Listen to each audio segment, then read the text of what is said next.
I, 32F, have been married to my husband Jake, 35M, for 8 years. We have 2 children, Lily, 7F, and Max, 5M. Our life together has been mostly happy, but recent events have thrown our family into turmoil, and I'm struggling to find a way forward. To understand the situation, I need to give some background about my family. I grew up in a small town in Ohio, the oldest of 3 children. My parents, Susan, 58F, and David, 60M, were high school sweethearts who married young and had me when they were just 20. They worked hard to provide for us, my dad as a factory worker and my mom as a part-time nurse. We weren't rich, but we never went without. I was always the responsible one, getting good grades and helping out at home. My sister Amy, 29F, was the middle child, quieter and more artistic. Then there was Ethan, 25M, the baby of the family and the source of our current problems. Ethan was a handful from the start. He was diagnosed with ADHD at a young age and struggled in school. My parents did their best, but they were often overwhelmed. As the oldest, I often found myself taking care of Ethan, helping him with homework and trying to keep him out of trouble. Despite the challenges, our family was close-knit. We had Sunday dinners together every week, went on camping trips in the summer, and always celebrated holidays as a big group. These are the memories I cherish, and part of why the current situation is so heartbreaking. I met Jake in college. He was a year ahead of me, studying business while I was pursuing a degree in education. We hit it off immediately, bonding over our shared love of 90s sitcoms and our dreams of starting a family. Jake came from a more stable background, his parents were still happily married, and he had a comfortable upbringing in the suburbs of Chicago. When Jake met my family, he was a bit overwhelmed by the chaos but quickly became part of the fold. He was especially good with Ethan, who was 15 at the time and going through a rebellious phase. Jake would play basketball with him and talk to him about girls, providing a positive male role model that Ethan desperately needed. After college, Jake and I moved to Cincinnati for work. We got married in a small ceremony in my parents' backyard, with Ethan serving as one of Jake's groomsmen. For a while, everything seemed perfect. Jake's career in marketing took off, and I found a job teaching 3rd grade at a local elementary school. We bought our first house, a cozy 3-bedroom in a good school district, and started trying for a baby. Meanwhile, things were getting worse with Ethan back home. He dropped out of high school in his senior year, despite my parents' best efforts to keep him on track.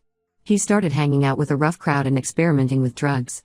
I felt guilty for not being there, but Jake reminded me that we had our own life to build. Lily was born a year after we got married, and Max followed 2 years later. Becoming a mom was the most amazing experience of my life, but it also meant I had less time and energy to devote to my family back home. I tried to stay in touch, calling my parents weekly and visiting when we could, but it wasn't the same. Ethan's struggles continued.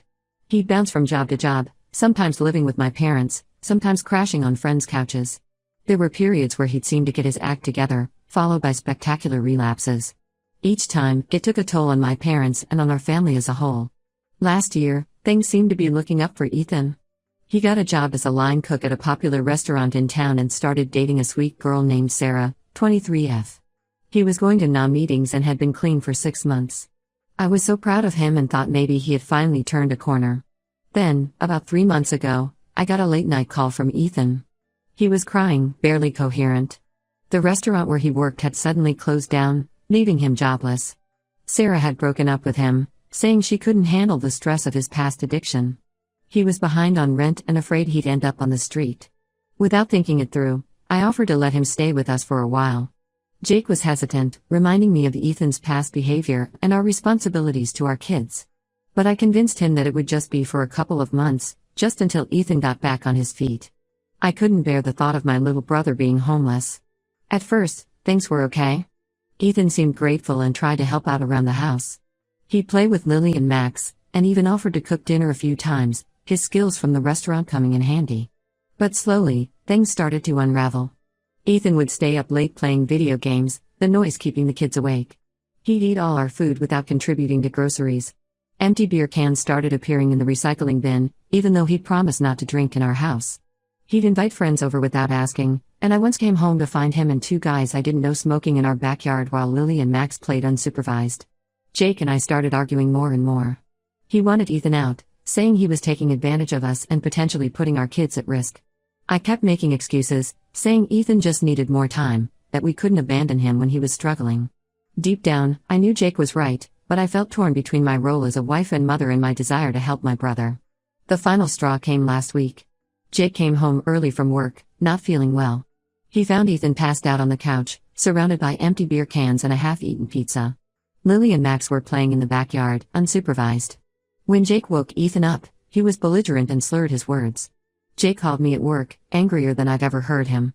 He demanded that Ethan leave immediately, saying he wouldn't have our children around someone so irresponsible. I left work early and came home to find Jake packing Ethan's things. I knew it was time. I sat Ethan down and told him he needed to leave. He became furious, accusing me of abandoning him like our parents had. He said some truly hurtful things, bringing up old family grievances and accusing me of thinking I was better than him because I had a perfect life. He stormed out, slamming the door so hard it woke up Max from his nap. Now, Ethan is staying with a friend and isn't speaking to me. My parents are upset, saying I should have known better than to let Ethan stay with us, that I was enabling his behavior. Amy is caught in the middle, trying to mediate between everyone. Jake is frustrated with me for letting the situation go on for so long. He says he feels like I prioritized Ethan over our family's well-being. Lily keeps asking when Uncle Ethan is coming back, and I don't know what to tell her. I feel like I've let everyone down, my husband, my kids, my parents, and Ethan. I was trying to help, but I've just made everything worse. How can I fix this mess? How do I repair my relationship with Jake and set better boundaries with Ethan? Was I wrong for trying to help my brother, even when it caused problems in my own family? I'm lost and could really use some advice. Update 1. It's been about a month since my last post, and I wanted to provide an update on the situation. First, I want to thank everyone for their advice and support. Your comments really helped me gain perspective on the situation and gave me the courage to take some difficult but necessary steps. After Ethan left, Jake and I had a long, honest conversation about everything that had happened. It was a tough talk, with both of us expressing frustrations and hurts that had been building up over the past few months. I apologize for putting our family in such a difficult position and for not setting better boundaries with Ethan from the start. Jake admitted that he could have communicated his concerns more clearly from the beginning instead of letting his resentment build up. We both agreed that we needed to prioritize our own family unit moving forward. Jake suggested we see a marriage counselor to work through some of the issues that came up during Ethan's stay. At first, I was hesitant. I've always believed that couples should be able to work things out on their own. But Jake pointed out that seeking help wasn't a sign of weakness, but a commitment to our relationship. We've had 2 sessions so far, and while it's been emotional, I think it's helping us communicate better. As for Ethan, I decided to reach out to him about a week after he left. Not to invite him back, but to check on him and see if we could talk things through. He agreed to meet me for coffee at a neutral location. During our conversation, I explained how his behavior had affected my family and that while I loved him, I couldn't continue to support him at the expense of my own household's well-being. To my surprise, Ethan was actually receptive. The time away seemed to have given him some perspective. He admitted that he had taken advantage of our hospitality and had fallen back into some bad habits. He told me that losing his place at our house had been a wake-up call. He'd been attending now meetings again and was actively looking for work. I was cautiously optimistic but made it clear that he would need to demonstrate real change before he could be a regular part of our lives again. We agreed to have weekly phone calls to stay in touch, but that he wouldn't be coming to our house for the time being. I also encouraged him to reach out to our parents and try to mend that relationship as well. Things at home started to improve. Jake and I focused on rebuilding trust and spending quality time together. We started having regular date nights, even if it was just watching a movie together after the kids went to bed. We also made an effort to do more family activities. We took the kids on a weekend camping trip, which helped us reconnect as a family and reminded me of the camping trips we used to take when I was young. Lily and Max seemed to pick up on the improved atmosphere at home. Lily stopped asking about Uncle Ethan as much, instead getting excited about our family game nights. Max, who had been having some behavior issues at preschool during Ethan's stay, settled back into his usual happy self. However, about 2 weeks ago, we hit another bump in the road. My parents called to tell me that Ethan had shown up at their house, asking for money. When they refused, he became belligerent and threatened to sell some family heirlooms he had in his possession, including my grandmother's wedding ring, which my mom had given him for safekeeping during one of his previous attempts to get clean. My parents were distraught and asked me to intervene. I was torn. On one hand, I wanted to help my parents and prevent Ethan from doing something he'd regret. On the other hand, I knew getting involved could jeopardize the progress I'd made with Jake and the boundaries I'd set with Ethan. I was also hurt that Ethan would consider selling our grandmother's ring. It felt like a betrayal of our family's trust. After discussing it with Jake, we decided that I would call Ethan but not give in to any demands or offer financial help. When I spoke to him, it became clear that he was using again. He was angry and incoherent, accusing me of turning our parents against him and saying that the family owed him for all the times we'd let him down. I ended the call feeling helpless and guilty. Jake reminded me that Ethan's choices were his own and that we couldn't sacrifice our family's well-being trying to save him. Still, it's been hard knowing my brother is struggling while I maintain my distance. I called my parents back and suggested they change the locks on their house, just in case. I also reached out to Amy to see if she had heard from Ethan. She hadn't, but promised to let me know if he contacted her. The situation with Ethan remains unresolved, but I'm trying to stay strong and focus on my immediate family. Jake has been incredibly supportive, and I'm grateful for his patience through all of this. We're taking it one day at a time and hoping that Ethan will eventually choose to get the help he needs. In the meantime, I'm trying to focus on the positive changes in our household. Jake and I are communicating better, and I feel like we're presenting a united front to the kids. We're planning a small birthday party for Max next month, and I'm looking forward to creating happy memories with our family and friends. It's not easy, and there are still days when I feel overwhelmed with worry for Ethan. But I'm trying to remember that I can't control his actions, only my own. For now, that means prioritizing my marriage, my children, and my own mental health.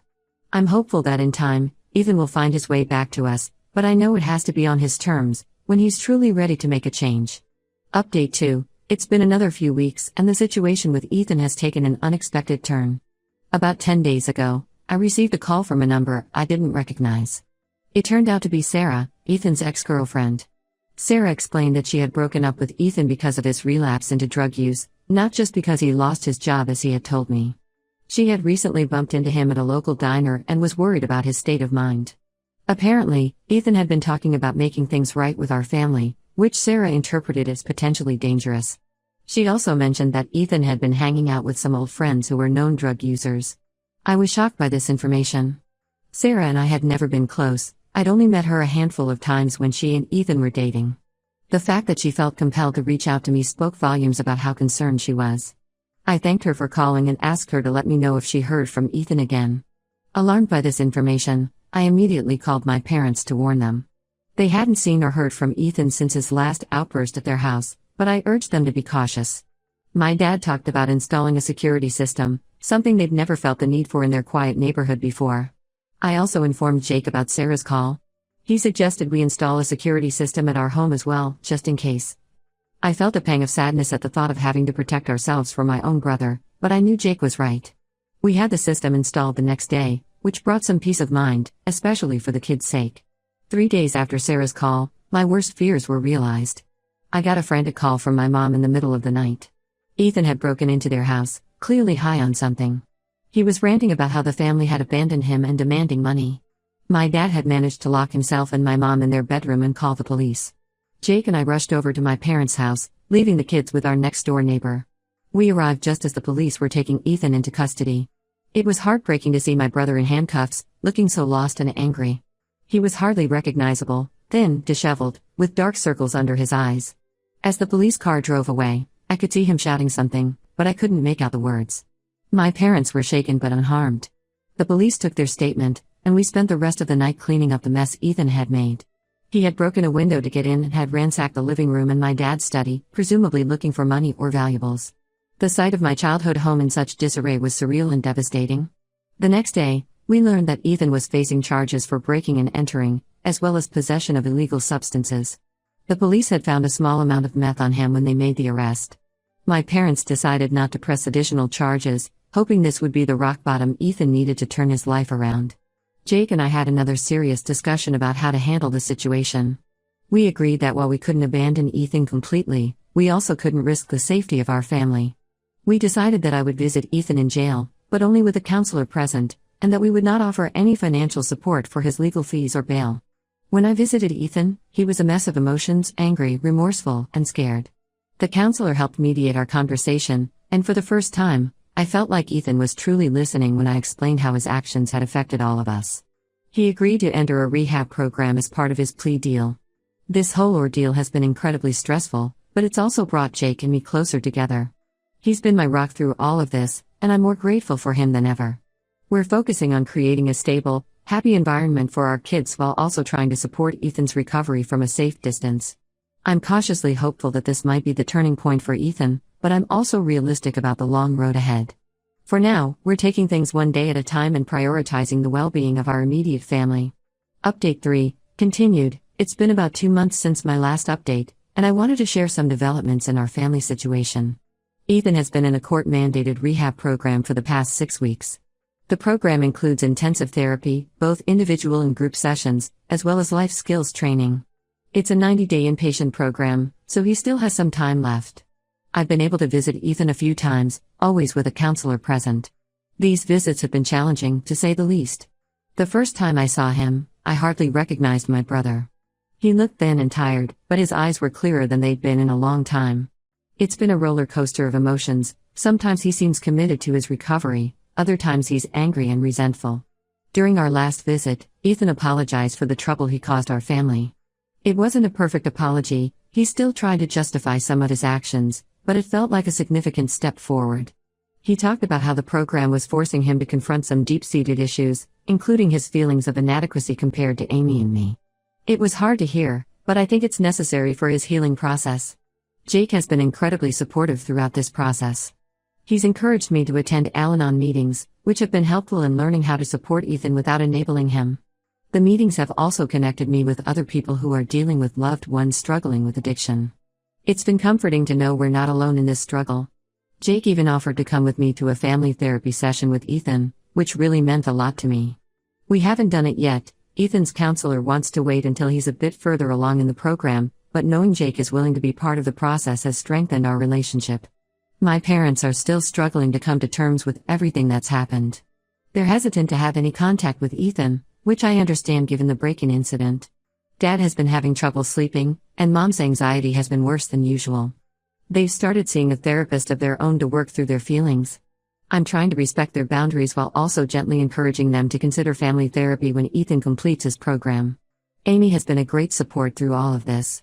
She's been checking in on our parents regularly and has offered to come stay with them for a while when Ethan is released from rehab. She's also been a good sounding board for me when I need to vent or work through my feelings about the situation. As for our immediate family, we're doing our best to maintain a sense of normalcy for the kids. Lily and Max know that Uncle Ethan is sick and getting help, but we've shielded them from the more troubling details. We've focused on fun family activities and have even started planning a small vacation for the summer, just a week at a nearby lake, but something for all of us to look forward to. Jake and I have also been working on strengthening our relationship. We've continued with our regular date nights and have been more intentional about communicating our feelings and concerns. This whole experience has taught us the importance of presenting a united front and supporting each other through difficult times. While things are far from perfect, I feel like we're moving in a positive direction. Ethan's recovery is a long-term process, and I know there will likely be setbacks along the way. However, I'm committed to maintaining healthy boundaries and prioritizing the well-being of my husband and children. I'm grateful for the support and advice I've received throughout this journey. It's been a stark reminder of the importance of family, communication, and self-care. We're taking it one day at a time, but I'm hopeful for what the future holds. There's still a long road ahead, especially once Ethan completes the rehab program. We'll need to navigate how to support him while maintaining our boundaries. But for now, I'm trying to focus on the progress we've made and the small victories along the way. Thank you all for your support and advice throughout this difficult time.